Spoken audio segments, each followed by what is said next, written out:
খবর 24 সাথে আপনাকে স্বাগত। নতুন নতুন খবর জানার জন্য আমাদের চ্যানেলে চোখ রাখুন। নমস্কার, খবর 24/7 আপনাদের স্বাগত। দর্শক, উত্তর কলকাতায় বীরভূমের দাওয়াই দিয়ে দিয়েছেন মমতা বন্দ্যোপাধ্যায়। সুদীপ বন্দ্যোপাধ্যায়কে সেই এলাকার সভাপতি পদ থেকে সরিয়ে তৈরি করেছেন কোর কমিটি। অতীন ঘোষ, জীবন সাহা, নয়না বন্দ্যোপাধ্যায়, পরেশ পাল, শশী পাঁজা, সুপ্তি পাণ্ডে, স্বপন কর্মকার, স্বর্ণকমল সাহা ও বিভাগ গুপ্তা সহ মোট 9 সদস্য নিয়ে তৈরি হয়েছে উত্তর কলকাতা জেলার নতুন কোর কমিটি।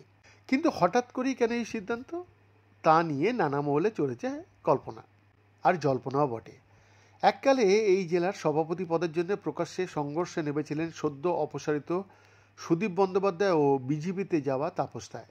বলা চলে সেই সংঘর্ষের জেরেই তৃণমূল ছেড়ে বিজেপিতে যোগ দিয়েছিলেন তাপস। শনিবার তিনি সাক্ষাৎকারে সেই প্রসঙ্গটাও তুলে ধরেছেন। তার কথায় সুদীপের সঙ্গে বিরোধিতা ছিল, কিন্তু সেটা ব্যক্তিগত নয়, সাংগঠনিক ও রাজনৈতিক। পদ ও সংগঠন নিয়ে চলা বিভেদে কি অবস্থাতে জয় হলো তাপসেরই? তার কথায় সঠিক বিরোধিতাই তো ছিল, তাই তো গতকালের ঘটনায় সুদীপ ব্যানার্জির অপসারণের পরিপ্রেক্ষিতে এই কথাগুলি উঠে আসছে। এরপরেই উত্তর কলকাতায় তৃণমূলের কোর কমিটির দাওয়াই প্রসঙ্গে তাপস বলেন, যারা প্রথম দিন থেকে তৃণমূলের সঙ্গে রয়েছে তারা খুব ভালো করেই জানেন মিটিং বসছে মানে কমিটি তৈরি হবে, পরের মিটিংয়ে তা ভেঙেও যাবে। সুদীপের অপসারণ প্রসঙ্গে তাপসের আরও দাবি, তৃণমূলে কে সরল, কে এলো, কে গেল তাতে আমার কিছু যায় আসে না।